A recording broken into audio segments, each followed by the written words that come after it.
Yang biasa mudik lewat Pantura pasti nggak asing dengan para penyapu koin di Jembatan Sewo, Indramayu. Ada puluhan jumlahnya penyapu koin ini ya. Jadi para pemudik dihimbau kewaspadanya karena para penyapu koin ini ada di badan jalan.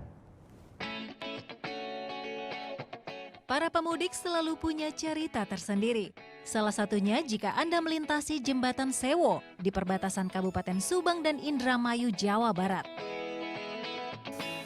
Puluhan orang membawa sapu lidi atau sapu dari kumpulan dahan kering seperti ini. Inilah para penyapu koin berjejer di pinggir jalan dan sigap menyapu setiap uang koin atau uang kertas dari para pemudik. Kalau hari-hari biasa. Kalau hari Lebaran, harus mudik lebih banyak, lebih rame gitu. Anak-anak, ibu-ibu, adik-adik. Gitu. Ada yang dari Cilandak, dari Bongas, ada yang dari Bogor, dari Rangdo, Butan, gitu. Tegal Taman. Dari sini.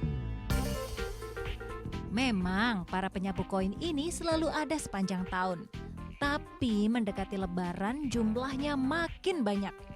Jadi para pemudik juga wajib waspada. Karena para penyapu koin ini tak jarang yang masuk ke badan jalan.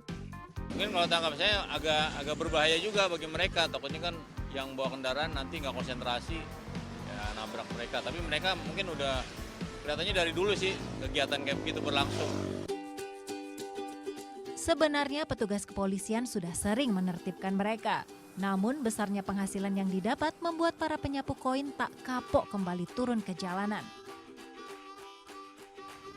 Nah, dengan adanya tradisi kayak gini, sebagai pengguna jalan kita juga harus tetap waspada nih. Karena nggak jarang masyarakat yang mengumpulkan koin sampai masuk ke tengah jalan. Jadi harus tetap fokus berkendara, terus jangan ugal-ugalan juga. Tim Liputan melaporkan untuk Anda.